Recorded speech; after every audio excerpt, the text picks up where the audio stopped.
right, and we are live, or we should be. What's going on, everybody? I have not live streamed in over a year. I decided I was going to get back to it. You should be able to hear me loud and clear. If you can, please let me know in the chat.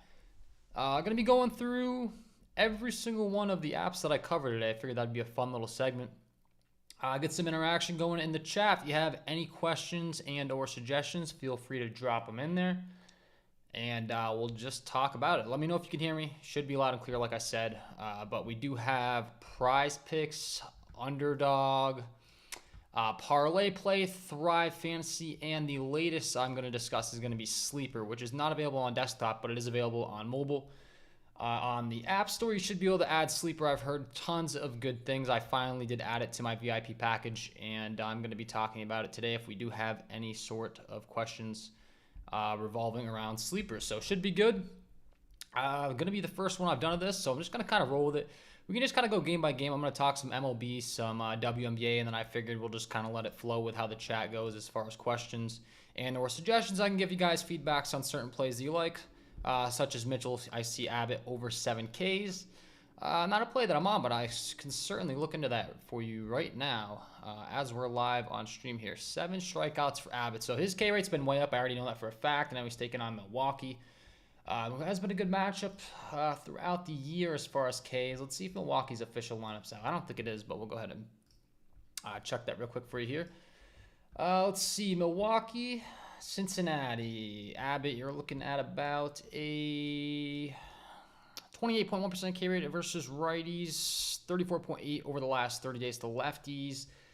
Milwaukee's official lineup isn't out.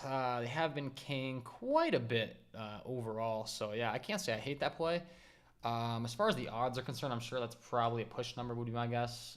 You're probably looking at juice on either the under 7.5 or over 6.5. That tends to be the way that these lines go on Prizepicks. So, I certainly wouldn't talk you off that play. If that's one you're really, really high on, I just won't say that's one I'm too high on. It kind of seems like a push number. I mean, let's look at the latest odds over here on DraftKings as far as pitching props are concerned. Strikeouts for Abbott. Yeah, 7.5 minus 132 on the under, so that makes sense. That's kind of what I would have anticipated there. So certainly not a play I'm going to talk you off, but not a play that I'm just going to say that I'm all in on. Would kind of be my overall analysis there. So, looks like you guys can hear me good. All right, perfect. So we got some interaction here. BetOnline, I don't cover BetOnline. We're looking at Prizepicks, Underdog Fantasy, Parlayplay, Thrivefantasy. And like I said, I'm just kind of rolling with a flow on this first live stream. I was thinking maybe we could put together some community slips as well.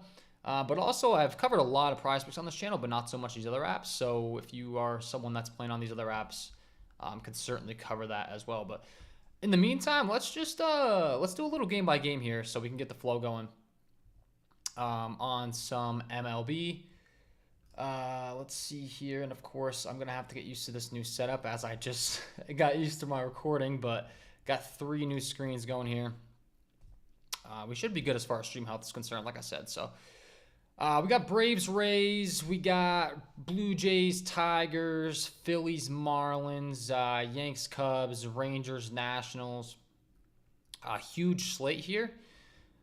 So I'm certainly interested to see, like I said, I'm going to keep reading this chat and kind of see what you guys are on, see where you guys' heads are. You ever do any fantasy drafts on Underdog? Not really. I'm more of a daily props guy, for sure. I will say that Underdog did add, of course, I keep bringing up that wrong screen, sorry guys, but Underdog did add pitcher fantasy points, which I certainly do think is pretty intriguing. The fantasy scoring format's very similar to Prizepicks, but you're looking at a little bit different on the win and quality start. You get 5 for the win, 5 for the quality start, whereas on Prizepicks you're getting 6 for that win and 4 for that quality start. So it's very similar scoring, which I've been waiting on for Underdog to put on their site for quite some time now. So I was glad to see that. That's another option you're going to have over there on Underdog if you are playing over there, which is certainly going to be nice on Underdog. So as a matter of fact, it's something, this isn't an official play that I'm on, but it was something that I was looking at, and I want to see if there's a difference in that right now, actually, because I did have a little bit of interest in the Tyler Glasnow fantasy taking on the Braves today. So this might be a good example. Yeah, so 37.5 fantasy points. So this is a prop that I was looking at the under here.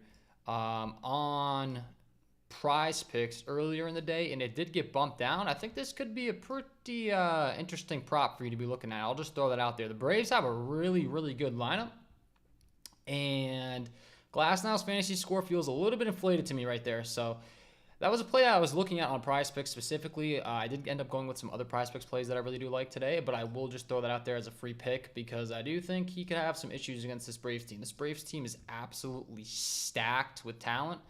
I mean, it's just absolutely ridiculous. So let's go ahead and pull this up on the big screen for you guys to hopefully give you a little bit of a preview as to what I'm talking about here. So you see the Braves lineup on the left side. You can see Tyler Glass on the right side. Tyler Glass now is a great talent over the last 30 days. You're looking at over a 40% carry to lefties, a 34.5% carry to righties. However, you look at the left side and against this Braves team is gross up and down, and I mean that in a good way. Just really, really good, man. I mean, we're looking at the last 30 days data. 1 through 9 here, and it's just scary good. Even Michael Harris at the bottom of the lineup in the 9 spot, who was really struggling early on in the season. So we can pull up current season numbers here on the entire season, and it's looking really good. And then you look at the last 30 days, and it just gets even better. So I think the under on Tyler Glass now is certainly an interesting prop that I will admit. I keep going to that screen. Sorry, guys. I will admit isn't a play that I officially put in my tickets today. However, I was looking at him on Prizepicks, and he did end up getting bumped up. So, kind of makes sense to maybe pivot over to Underdog, like I said. Or he did end up getting bumped down, I should say. Kind of a play. That's a perfect play. So that 1 point actually makes a very big difference if you do the math out, because if he goes, 6 innings, gets 7 strikeouts, his K-prop set at 7.5, he gets the quality start, and he gives up 2 earned runs. You're looking at him ending right at 37, I believe I did the math earlier. So the 37.5 line was one that I was kind of looking at. 36.5 makes it a little bit dicier, but I still think that you could take the under here on Tyler Glass now. That's just kind of a free pick on someone that I was kind of looking at earlier in the day. And I think I broke it down pretty clear to you guys. I mean, this Braves lineup's just absolutely nasty. And Glass now is a really good talent, but you're factoring in, the win, the earned runs, all this fun stuff that we have to consider when we're targeting these plays. And all it's really going to take is, Matt Olson coming up with 2 guys on and hitting a 3-run shot. And even though Glass now may have racked up, 7 strikeouts on the game, that's going to put him under that fantasy score. So there's a free prop for you guys that I was looking at earlier in the day. I certainly do think it's valid.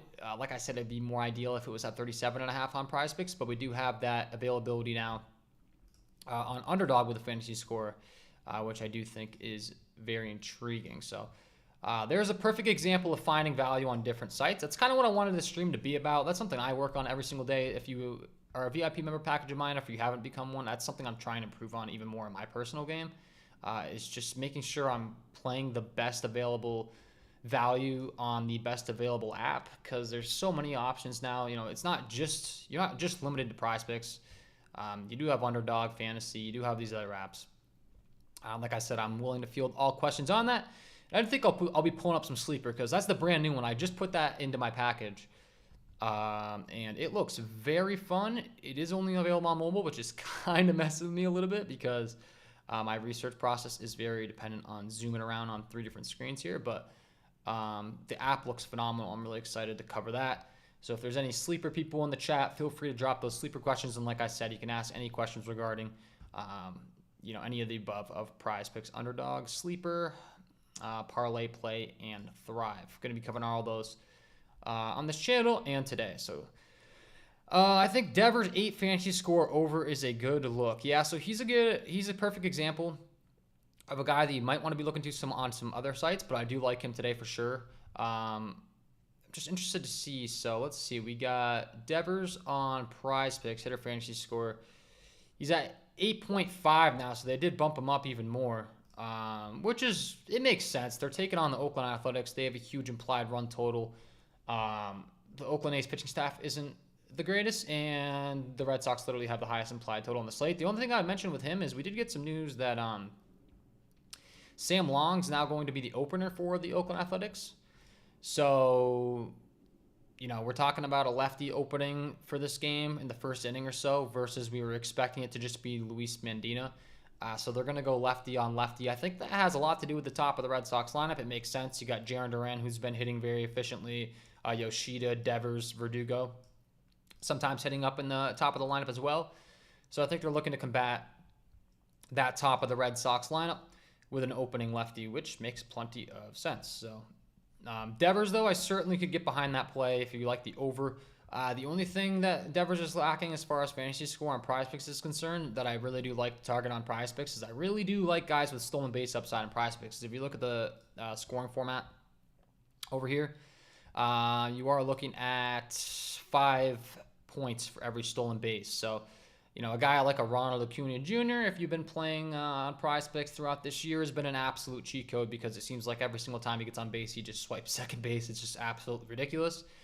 So I think Devers is a good play. I just do think that it's a little bit less than ideal that, we're having to target him in the fantasy score format. But like I said, great play for sure. I'm not going to talk you off him. I just want to kind of talk about my process. That's kind of the whole point of this stream. So if you're able to target a guy with a little bit of stolen base upside, certainly does go a long way for you. So if you guys got any more questions in the chat, certainly do drop them. Would love to answer them. If you're enjoying, hit that like button. I want to make sure I'm getting some feedback on this. I'm sure a lot of you watch my regular videos, but the live stream might be new to you. So if you're enjoying this, let me know. If you have any suggestions for what I could do to make it any better for you, please let me know on that as well. So, but yeah, so Devers, let's just compare him. Let's bring him up on multiple sites here. So we got Devers available, 8.5 hitter fantasy score on Prizepicks. Then we go over to Underdog. As far as the props, they do have 1.5 total bases on Underdog. So that's a good example. And they do have singles. So another example of maybe leveraging another website, you got 1.5 total bases, 0.5 singles. If I were to pick a preference on that, I certainly do think that I would be going with the total bases because Rafael Devers tends to be an extra base hit machine. And I don't really want to be punished for him hitting a home run or, a double in the gap instead of a single. So that would be kind of my approach there. If I am pivoting over to like a site like Underdog, like I said, Prizepicks, I do think he's a great play. But you can take advantage over here on Underdog where you don't have to really worry as much about, like I said, the stolen bases and such for the fantasy scoring format. It's also a different fantasy scoring format over here on Underdog. I will say that tends to be a little bit more friendly for hitters such as a Devers if you are looking to target hitter fantasy score, simply because you do get 6 fantasy points for the doubles, and that's going to give you an extra point as compared to 5 points for the doubles on Prizepicks, which, believe it or not, goes a long way. And then not to mention you get 3 points for every walk, whereas on Prizepicks you only get 2 points for every walk there. However, on Underdog it's not as friendly for stolen bases. So a guy such as Rafael Devers, this is a perfect example of maybe taking advantage on a site like Underdog, where although you don't get as many points for stolen bases, you get an added point for every double, added point for every walk. Rafael Devers is a guy that does tend to take his fair share of walks because he is a slugger in the middle of the Red Sox lineup. There may be times where the opposing team really doesn't want to throw to him. Makes a ton of sense to me to be targeting him over on Underdog. The fantasy score prop is not available. So I'm kind of talking about an irrelevant example here, but you get the point. That's just stuff that's kind of what I want this stream to be about a little bit, and give me some feedback. Like I said, as far as anything else I can do to help on your guys' end, as far as what you want to see, but just being able to attack the right value on all these different apps. It's something that I continue to work on. It's something that I kind of want to be teaching to the public. And hopefully, of course, it's going to help my own game as well to be able to hunt around, find this best value, all that fun stuff. So another site we can be looking at is Parlayplay. So let's go ahead and look at some Parlayplay, why don't we? Once again, another app we can be looking at. We do have the WNBA going on. I'm just going to continue on some MLB for now. If we do want to field some WNBA questions, we certainly will. I think I'm planning on running this thing for about an hour. Maybe if the questions are flowing and stuff, I'll stick around for a little bit longer. But once again, Parlayplay, another app. If you're looking to target a guy such as, like, say, a Bo Bichette, they have his 11 fantasy score. We look at the fantasy scoring points over here. You get 3 points for every single, 6 points for every double, 9 points for every triple, 12 for every home run. So home runs, you're getting a little bit more over here on Parlayplay. 3 for every runs, 3 for every RBI. But once again, you only get 2 for every RBI on Prizepicks, and then you're looking at 3 for every walk, 3 for every hit by pitch, 6 for stolen bases. So, but once again, you're not going to see a guy at 11 fantasy points over on a site like Prizepicks unless it's like a Ronald Acuna. So this is a good example of another different scoring format. If you're hunting around, Bo Bichette, a little bit of a different scoring format. I'm not saying he's a guy I'm on, but I'm just saying that's another instance. Let's see. I'll try to give you guys a real life example here as far as some of my research that I've already done today. Wander Franco hits, runs, and RBIs. I'd be willing to bet that's not over on Prizepicks and not available. So that'd be a good example of a prop that's just simply not available on a site like Prizepicks. Let's go ahead and pull up Prizepicks and see if I'm lying to you guys. Not really a pick that I'm looking at, but no, he is available on Prizepicks. Okay, so there's one that's available on both. Makes sense. He's taking on Charlie Morton today, which isn't exactly an easy matchup, so it's a little bit easier to have that prop up on the board than, of course, against a pitcher that's not as talented as Morton, but did you already look at Prizepicks lines? How do you feel about Rodon strikeouts? So Rodon, we talked about Prizepicks. We're going to talk about everything, so we can pull Prizepicks right back up for you. No worries. And Rodon is a guy that I don't really have a strong take on whatsoever because he's making his return in his debut this year. So that's always a little bit dicey. You don't exactly know how long they're going to let him go. Aaron Boone is a manager that tends to go to his bullpen very quickly, as is, and being that it's Carlos Rodon's debut on the season, we really don't know. So it's like, he's a really elite, talented guy. I can tell you that much. He's taken on a Cubs lineup. He's expected to make his debut from the 60-day injured list. But we're talking about a guy that's just barely made his last rehab start last Saturday at high A, and he threw 58 pitches. So, how long they're going to let him go, we really don't know. Could let him throw 60 pitches, could let him throw 80 pitches. I really don't know. So that's the problem with that prop. Just can't really tell you the leash, man. Boone's I'm a Yankees fan, so I'm very familiar with how they handle their pitching. He tends to go to the pen very quickly. As is, outside of a guy in, Garrett Cole, who's the ace of the staff. Rodon's supposed to be the second guy that's really supposed to step up and be an ace, but it's his first start. So your guess is as good as mine. As far as the matchup is concerned in this Cubbies lineup, last 30 days, they're striking out a ton. I'll tell you that much. Over the last 30 days against left-handed pitching, they're striking out a whole lot. So that's intriguing. We just don't know the leash. 6 strikeouts isn't exactly absurd. I could see him getting there. It's just kind of know what you're dealing with there. I'd rather have you kind of be aware of what you're dealing with as opposed to just having no idea that it's his first start. What about Zach Gallen? Which prop for Gallen? What are you looking at? If you could help me out with that. Zach Gallen. His numbers recently haven't been exactly the greatest. He's taken on Pittsburgh, who's actually a pretty respectable lineup, believe it or not. 6.5 pitcher strikeout. I tend to think he's probably going to be a guy that I don't really have a strong lean on based on the fact that he's not really a guy that popped for me in my research. It's kind of a thing where you don't want to bet against him, but you don't want to bet on him. Last 30 days for Pittsburgh. Let's go ahead and pull this up on the screen for you guys. Now that I finally have my life figured out a little bit here I got a lot going on, but I should be able to figure this out. So D-backs taking on Gallen. I can kind of break it down live for you guys as far as my thought process and how I'm going to analyze a matchup here. So Pittsburgh, you can see this is last 30 days. We can pull up the current season numbers as well. They are actually a very respectable lineup this year. Pittsburgh's been a lineup we've been able to pick on for a little bit over the last couple of years, but they've managed to improve in a pretty significant way now. They're not nearly as bad. You can see throughout the lineup a little bit of green going on as far as the ISO and the WOBA. The ISO is going to tell you pretty much the power of the hitter. The WOBA is going to tell you more so the contact, the average of the hitter. And the K rates haven't been that bad either. The green, a lot of low K rates. So I don't know. Which prop are you targeting with Gallen? Last 30 days, they're really not striking out much. Gallen has a 24.6% K rate essentially to both sides. He's not walking guys. He's just meh. That's kind of how I feel. Like every one of his props, you're kind of going to be kind of sweating it out, I feel. Would be a good way for me to describe kind of how I would break that one down. 6.5 strikeouts. Like I could see him getting 7. I could see him getting 6. Pitcher fantasy score 37.5. I mean, let's see. His team is a 200 favorite, so he's expected to win. If you're going to take the pitcher fantasy score, I feel like you're better off just taking the K prop realistically. I mean, if he gives up a single run, but that's tough to tell too. It just seems like kind of seems like a sweat bet to me.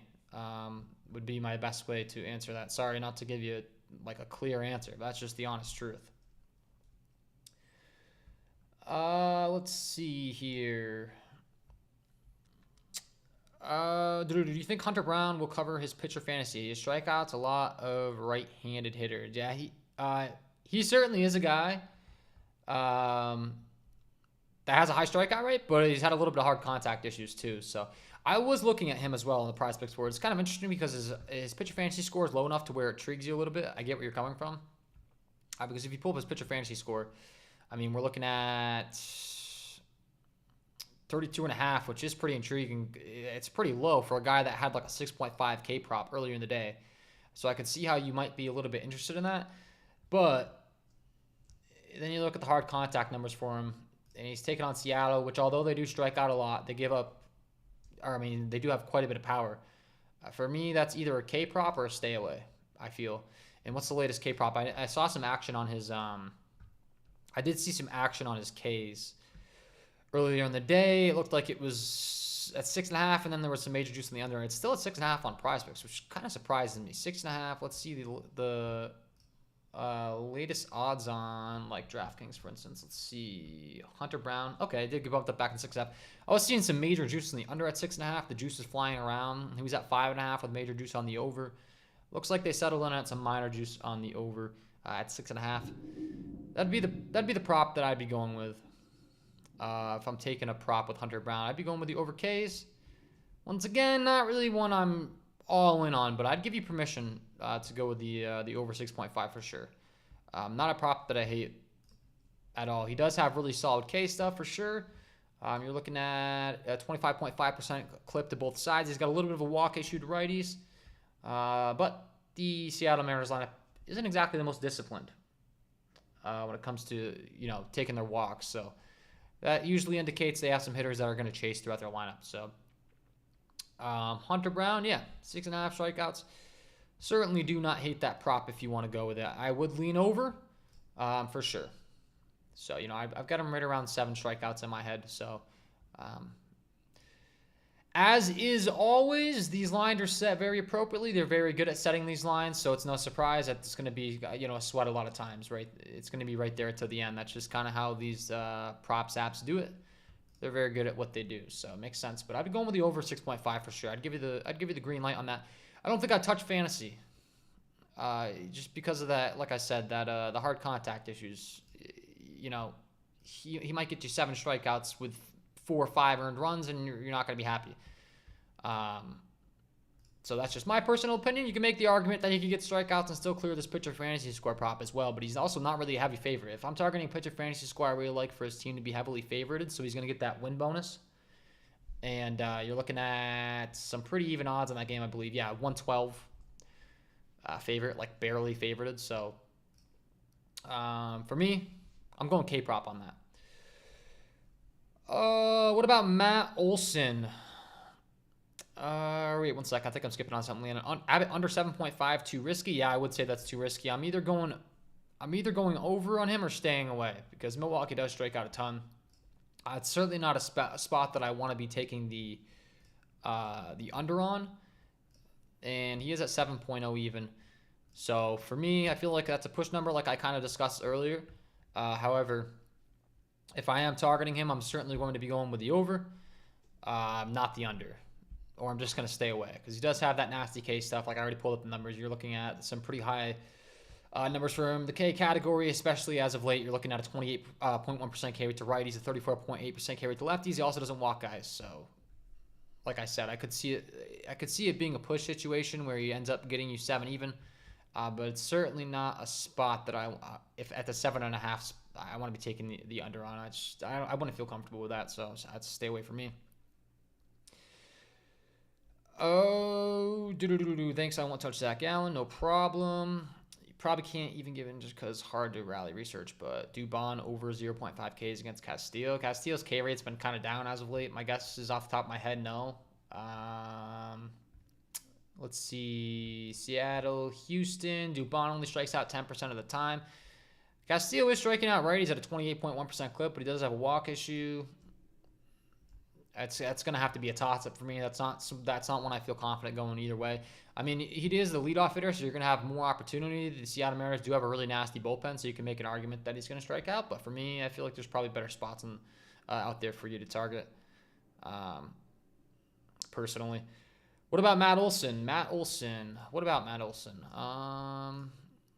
Let's see. Let me break down Matt Olson for you. Try to pull up this stuff. I think I'm going to have to rearrange my streaming setup next time out, but we're doing it right here. Let's see. Matt Olson, we're looking at...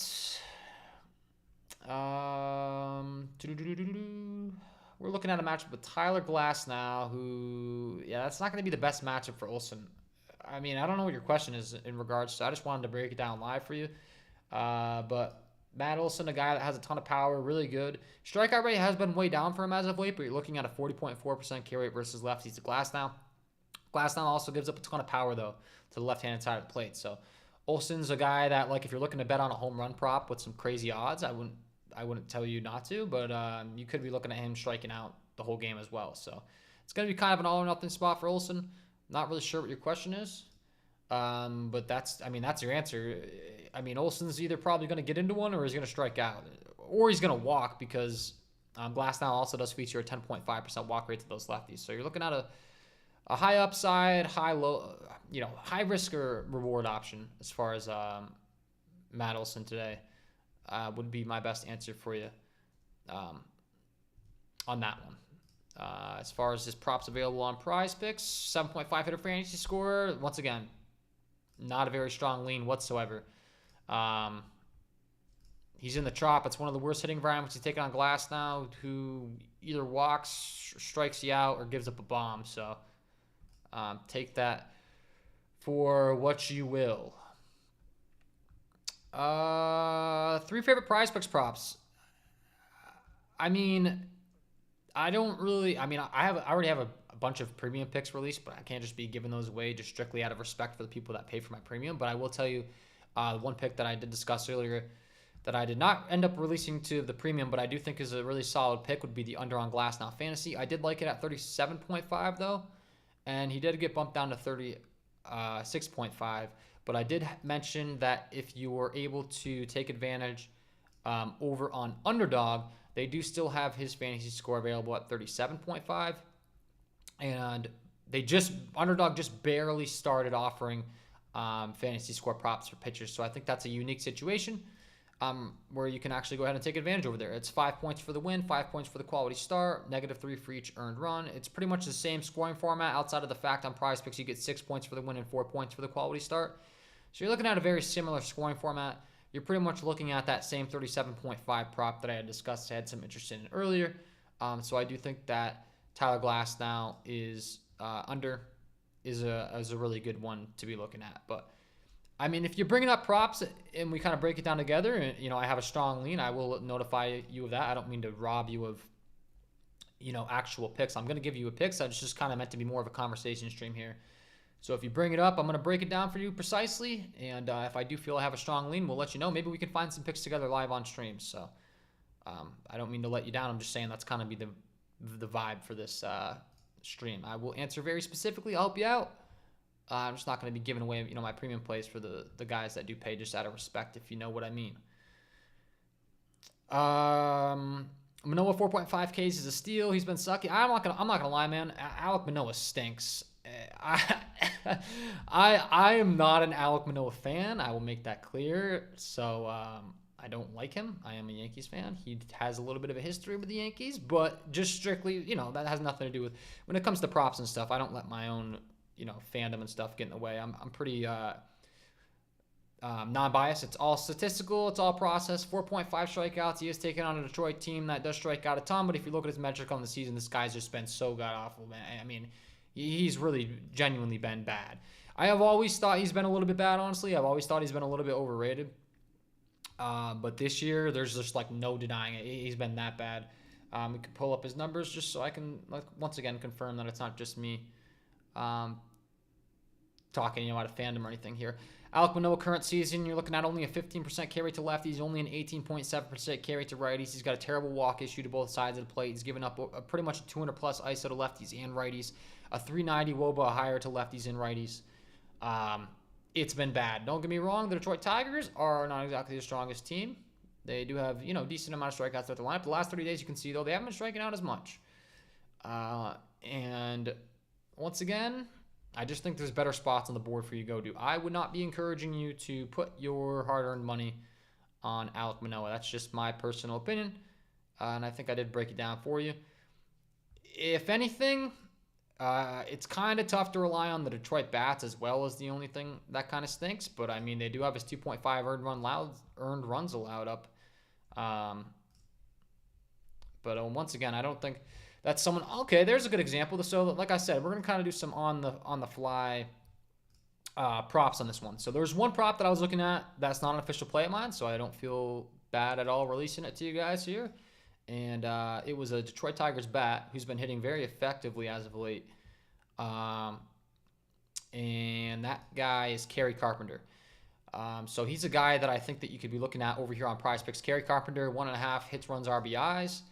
And once again, I will pull up exactly why. So we talked about Alek Manoah's really bad numbers.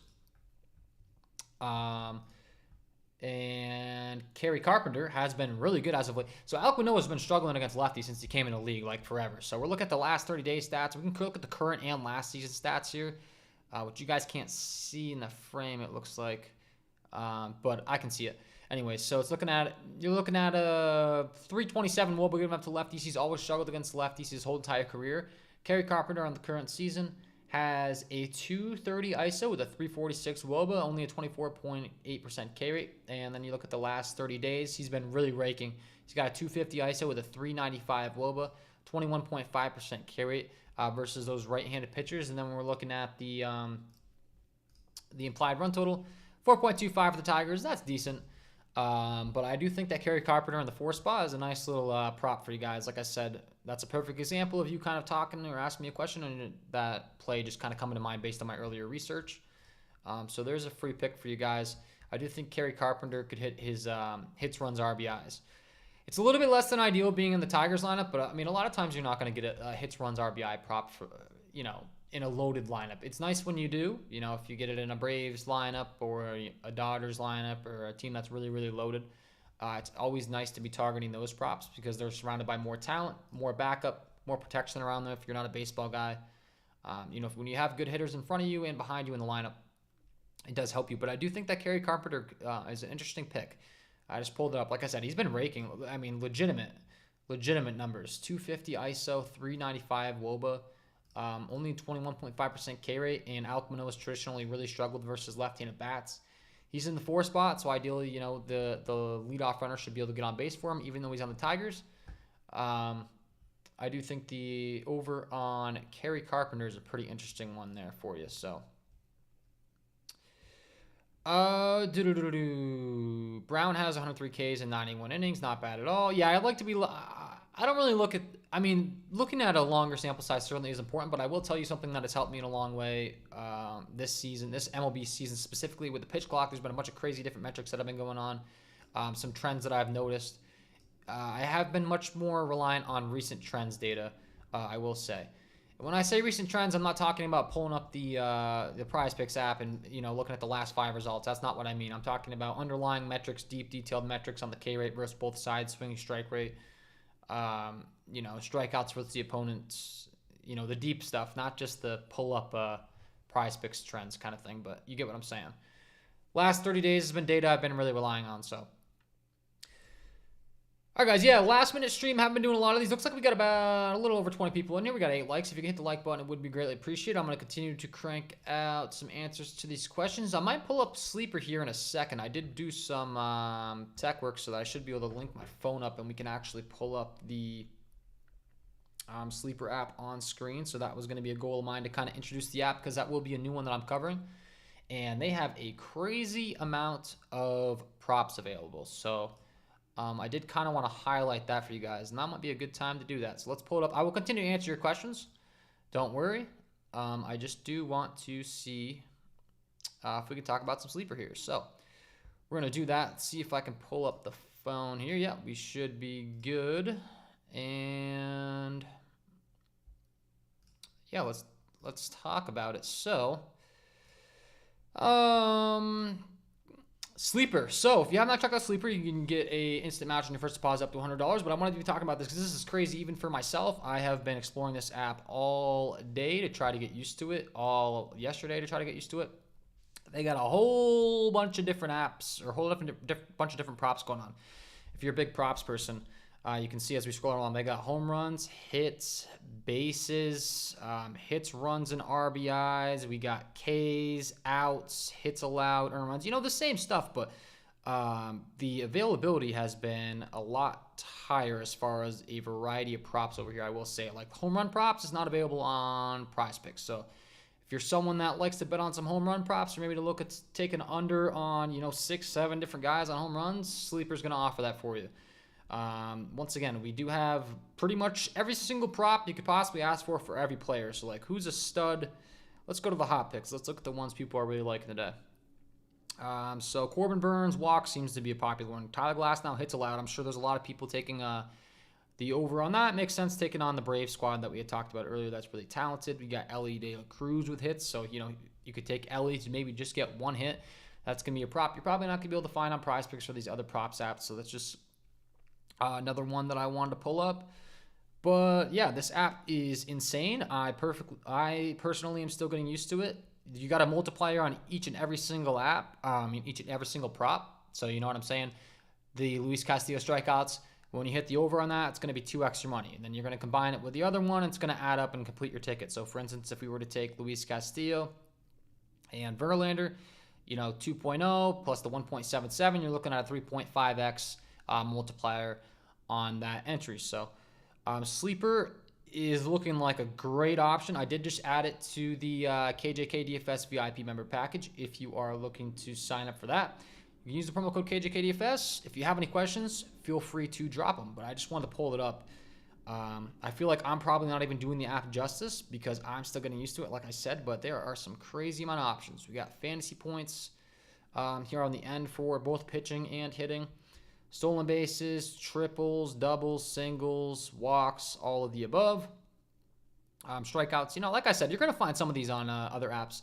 But I will tell you right now that there's some really good value on this app, and there's a lot of props that would be bumped on other apps, like props that we're looking at today on Prizepicks that they've bumped like crazy that you can still get available over here on Sleepers. So I don't mean to talk your ear off on that if we want to get back to Prizepicks or whatever the case may be.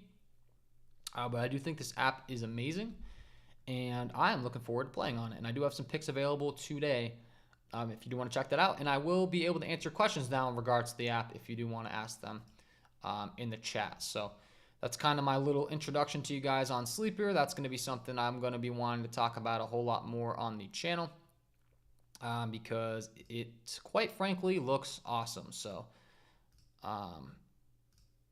shout out to Sleeper. Just partner with them so you can use that promo code KJKDFS when you sign up with Sleeper today if you are interested. But we'll get back to the questions. If you want to ask some Sleeper questions, that's been the app. Another reason I want to bring it up, that's been the app I've been getting a ton of questions lately. Like I'm really getting some feedback that that's the way to go. A lot of people seem to really, really enjoy it. So, anywho, how's it going on? I'm not sure if you talked about Montgomery yet, but seems trappy. But can you give your thoughts? K-Prop. Yeah, Montgomery's a guy that I did have some interest in earlier, Corey. I will say he does look really good as of late. So Monty is certainly a guy, if you're looking at, I would not talk you off him.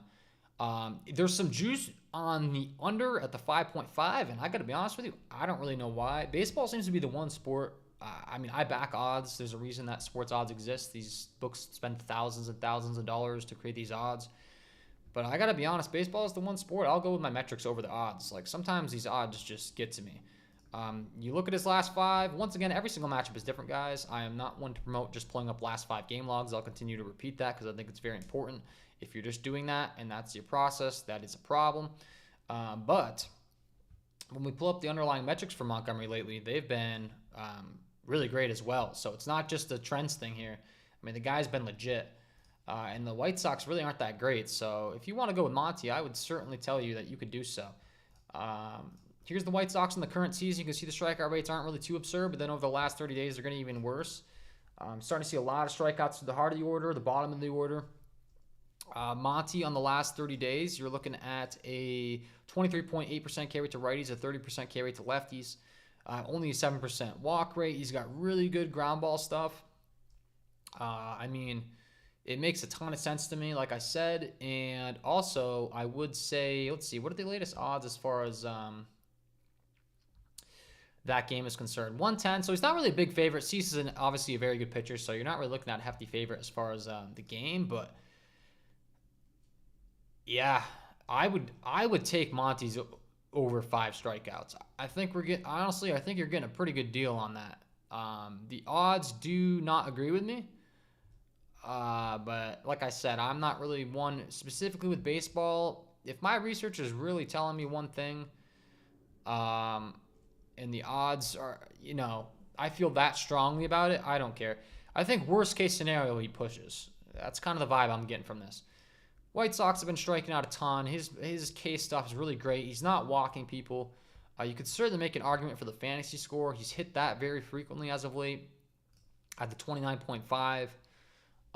As far as the latest odds on DraftKings for his pitching outs, it's always something I'll glance at. Yeah, he's favored to go over 17.5, so you're looking at a quality start. Minus 125, not the heaviest of favorites, but and then yeah, minus 160 on the under at 5.5, but I don't know that I'd agree with that. So if you, Corey, you just said it. Why did Montgomery go from 5.5 to 5 when Chicago is not that good? He's hitting over the last 5 and tougher matchups. Yeah, I can't answer that question other than saying I agree, and I don't really agree with the odds. The question is, do you go with the 5 strikeouts or do you go with the pitcher fantasy score, really? And I would say if you're looking for, for a prop that's not going to push on you, 29.5 would be the way to go. If you're looking for a prop that, might end up pushing, but it gives you a little bit of a hedge against the, just losing all your money, the 5.0 would probably make more sense. So, Anthony, I skipped over you. Hopefully you're still here. Bo Bichette over 1.5 bases. Sorry, I missed that. Let's see. Bo Bichette, he's taking on Alex Fado, who's been really bad on the hard contact, but he strikes out a ton of righties. Bo Bichette striking out 23% of the time. That's going to leave me with a final answer of one of those plays where I do not have a strong lean. Bo Bichette's either going to, get one down the heart of the plate and lace one, and he's going to cash for you quickly, or he's going to strike out every time. That's kind of what you're looking at as a final answer there on that matchup. So I think there's going to be better spots on the board for you. I don't have a strong lean. I wouldn't want to take the under on Bo in this spot, but I don't really have a strong opinion on taking his over either. So another in-betweener to answer your question on that one. Can you be more clear in your questions so we can get a more direct answer, helping you guys out? Yeah, I mean, if you could just specify which site, which prop specifically, that would certainly help me out. Zach McKinstry over 1.5 total bases. He's not exactly the most talented bat in the world, I will say. But with that being said, let's pull it up. I mean, he's only got his runs available on Prizepicks, so I don't know which site you're playing on. But if you're playing on another one, I'll give you my opinion on McKinstry real quick. Yeah,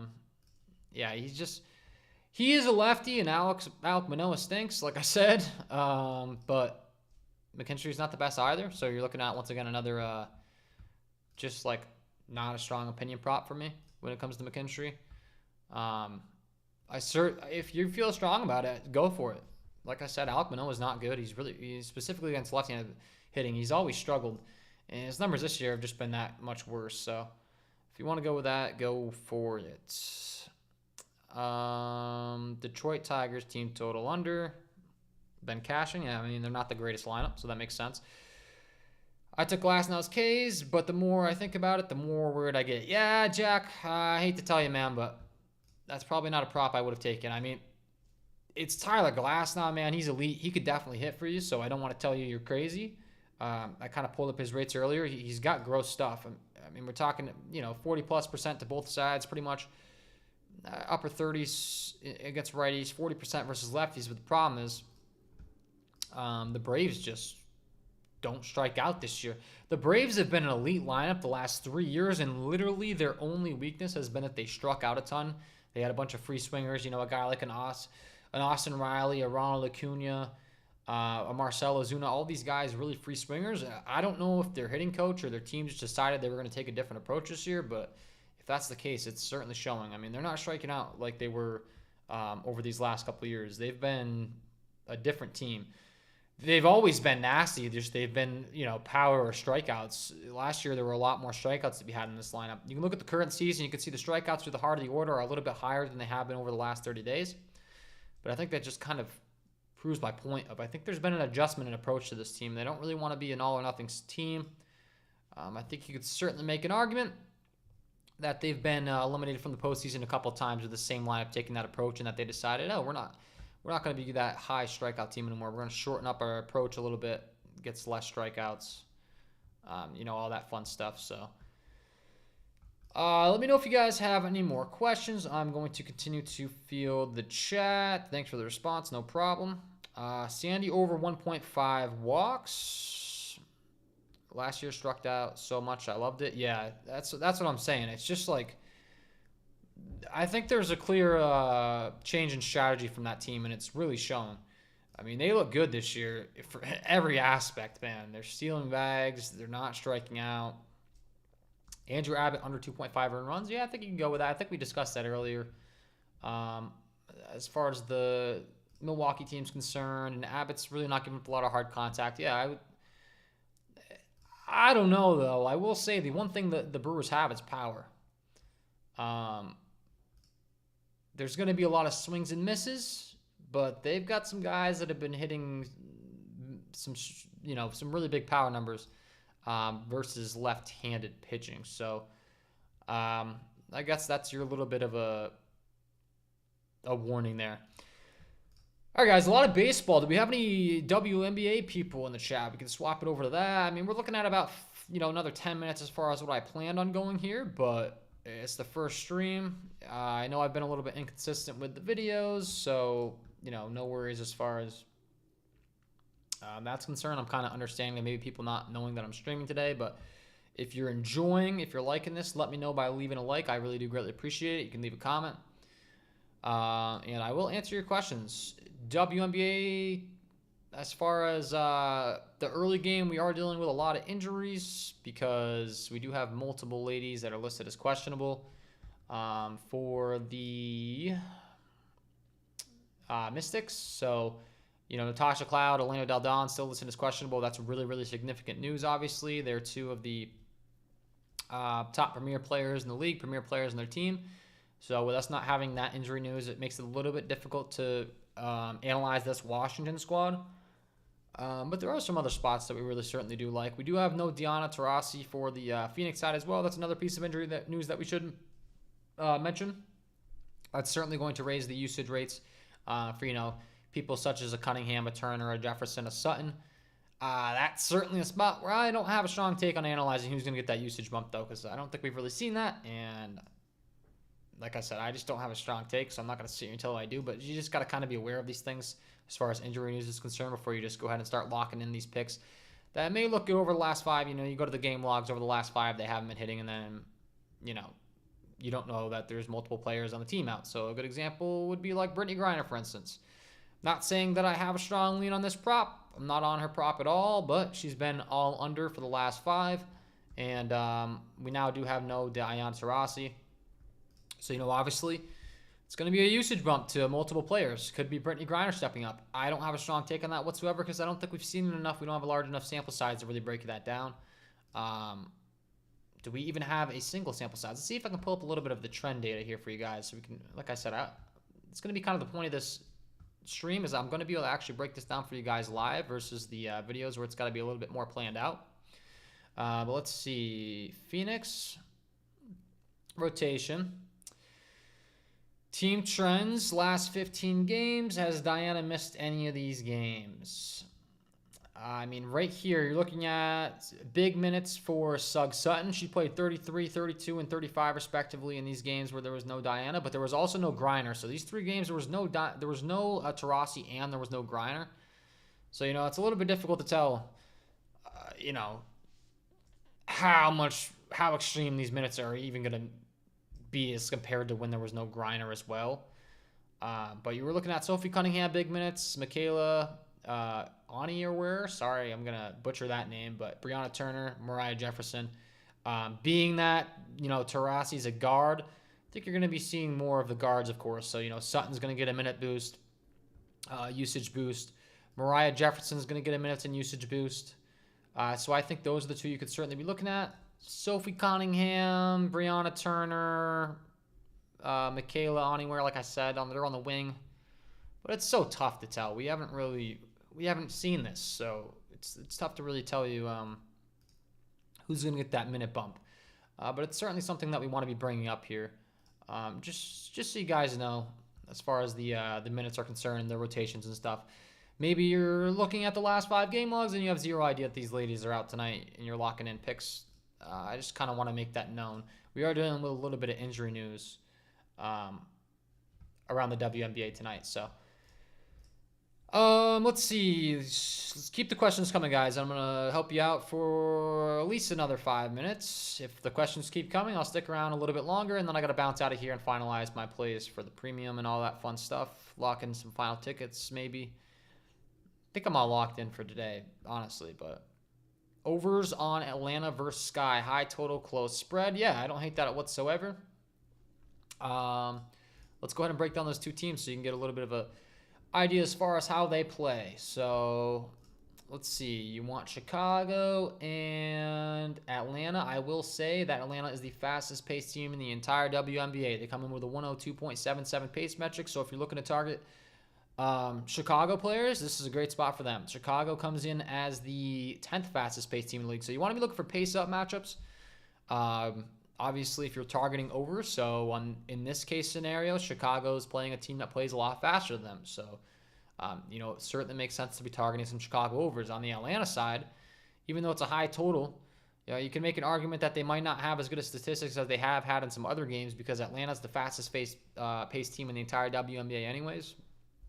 So, you know, they get a pace down matchup. Still a high total. I get where you're coming from, and that should be a good one to target for overs. But like I said, I prefer to be targeting that team that's getting that pace up matchup, which is going to be Chicago. So, you know, players like Kalia Copper, you got Courtney Williams, Marina Mabry, Alana Smith, Elizabeth Williams. I actually have been seeing quite a few props on them that I do like, I will say. So I would agree with that analysis as far as, you know, some overs in this game. But I do think specifically on the Chicago side, that pace-up matchup benefits them more than the Atlanta side. That's something to always be looking at. You know, if Atlanta's playing like the second fastest paced team in the WNBA, then this becomes a much different story, but they're not. So there's some free little advice for you. Aja over points is good. The thing with the Aces, man, is their usage has been ridiculous this year because their roster is just ridiculously loaded. So it's like become, you know, if you play NBA, I should say, it's become like the Toronto Raptors where you have 22 different people that could go off in a given night. So that's not very helpful. I understand that. But that's the honest truth of their team is just so ridiculously stacked now. Like, it seems so difficult to narrow down who's going to go off in any given night. Like, let's look at this roster. Kelsey Plum's a game-time decision. If she's in, it makes it even worse. If she's out, that should actually help the usage. And then I would have a little bit of a stronger take as far as maybe going to Jackie Young, Chelsea Gray, Candace Parker, etc. But Asia Wilson, Candace Parker, Chelsea Gray, Jackie Young, and Kelsey Plum is by far the best starting lineup in the entire WNBA. I don't think it's really even close, in my professional opinion. As a matter of fact, I was really, really excited to be targeting them against the New York Liberty in the last game. I thought that was going to be like game of the year type of stuff. I went to stack them up, and they just absolutely blew out the New York Liberty like nothing. Can't say I'm really even that surprised. I was hoping that wouldn't be the case, but like they're just so good, man. This team's ridiculously stacked. So that'd be my one little, I guess, warning to you as far as targeting that team. A little bit unpredictable in the usage. As far as the odds on her, though, that's something, I was going to be looking at the odds, seeing if we're getting any value. DraftKings. For her, I don't know. See, we don't even have any odds either because we don't know if Kelsey Plum's playing. So it really comes down if Kelsey Plum's playing or not. So you could take a chance and hope Kelsey Plum's out. Let's see if there's any like latest news here. I doubt there is, but we'll just check for you guys. Kelsey Plum, questionable. Late scratch Wednesday and is considered day-to-day. So I don't even see a report on whether she practiced or not. That tends to be kind of helpful if we can get that. But we don't have it, so. Yeah, I don't know. Final answer, I don't know. Asia Wilson's very talented. She's ridiculously good. I mean, we could pull up her advanced metrics on my advanced metric sheet, and it's going to look really, really good. I can promise you that much. But taking, let's see, Asia Wilson. She's taking 13.5 field goals attempted per game. She shoots 52% from the field. She's shooting 13% from behind the arc, which is terrible, but she's not a three-point shooter, so, like, who cares? 7.2 free throws. She shoots 78% from the line. So, yeah, I mean, she's just really efficient around the rim. And she does shoot pretty good at the line. She gets to the line a bunch. I mean, she's up there top of the league in free throws attempted per game, 7.2. So, yep. Sorry. Doesn't seem like, it doesn't feel like I'm being too helpful there, but that's just the honest truth of the situation. We don't know if Kelsey Plum's playing, and that team's very hard to predict in the usage. And my guess is if Kelsey Plum's playing, there's a solid chance that Asia Wilson could get bumped down. I don't know if this is compensating for that presence of Plum or not. Brittany Ben getting less minutes and been very bad after coming back from that injury. Brittany who? I don't know what you're talking about. Fading the Sun's been cashing. Courtney Williams fan score too low. Should I take the over? Yeah, I do like the over on her. I just talked about the pace up environment for them, which is really, really good. And she's been crushing. Let's see, where is she? 28.5. You can see she's cleared this in each of the last 3 games. She's put up 44, 46, and 46. So her fantasy ceiling is clearly very higher. And like I said, she does get a great pace up matchup. Broke that down, but I'll just pull it up again for you guys. As far as Chicago is concerned, you can see Chicago is the 10th fastest paced team in the entire WNBA. Then you're looking at the Atlanta side, which is who they're playing, obviously. They're 102.77 pace metric for the fastest team in the WNBA. So if there's ever a spot to target an over, this certainly would be it. And I do think that's a good pick. So if you're looking to go with Courtney Williams fantasy, I would certainly back that play. Makes sense. Production's been way better than that. We can pull up our game logs as well. And like I said, it's a pretty big pace-up matchup as well. So 34, 26, 28 minutes respectively. You can see this game was a blowout. Game prior, her minutes have been a little sporadic. That's the one argument I guess you could make against her. But she's been dropping dimes like crazy, and then the steals have been there for her as well. And the points, 28, 21, after being a little bit modest in the points category to start the season. And the PRA has been good too. You could make an argument for her PRA certainly as well. But overall, great pace-up matchup. If you want to go with the fantasy, I certainly don't mind that. You could also be looking at that PRA for her with the 23.5, which she's cleared like by a mile the last 3 times out, which is kind of insane. But yes, sir. I would not mind that play at all. All right, guys. I'm going to be wrapping this thing up here. Please, if you have any questions, drop them in the chat right now, and I will answer them before I head out the door. I'm going to give it another minute before I leave, so I make sure I answer all questions. If you have a pressing question and you've just been kind of hanging out, feel free to ask it. And you can ask it on any of these sites in the title and that I cover. Like I said, Talking about Prizepicks, talking about Underdog, talking about Sleeper, talking about Parlayplay, talking about Thrivefantasy. So we can certainly take a look over those other. I know Prizepicks is, the most popular one. But as I get kind of used back to streaming, I think we'll come up with a little bit more of a smoother routine here as well. But I want to be sure I'm fielding questions. Maybe I can bounce around to each and every single app as well moving forward and just kind of cover some props that I like. But I think we already did go through it. We could do a little bit of a recap. Like I said, I was on looking at Tyler Glasnow's under 36.5 fantasy score. He was at 37.5. He did end up getting bumped up, or bumped down, I should say, over here on Prizepicks. So I think your move to be doing there would be going to Underdog, where they still do have him at 37.5. And it is a very similar scoring format. Kind of talked about it. The 5 quality start, 5 win. It's pretty similar to the Prizepicks scoring format. So I certainly do think that you could be taking the under on Glasnow. Over there on Underdog, talked about a little bit of some Tigers bats. Alex Manoah has not been good, so I certainly would support maybe targeting some Tiger bats. I don't hate it whatsoever. If you want to go over to Prizepicks and click on that hit runs RBI prop, my favorite guy would be Kerry Carpenter. Once again, it's not an official play of mine. But I will say an official play of mine that we just discussed that someone had asked, and I'll tell you right now, I do have in my tickets, is Courtney Williams fantasy score. That is a play I am playing. 28.5, really like this pace-up matchup, kind of discussed it. But I'll leave you with that. This is a play that I do 110% have in my tickets. 28.5. She's gotten multiple steals. It's a big pace-up matchup. Talked about that. Always want to be targeting those pace-up matchups. So it makes a ton of sense to me to be targeting Courtney Williams tonight. Fantasy score, and I would promote her PRA too. For me, I just think she's been racking up enough steals to where that fantasy score makes a lot of sense.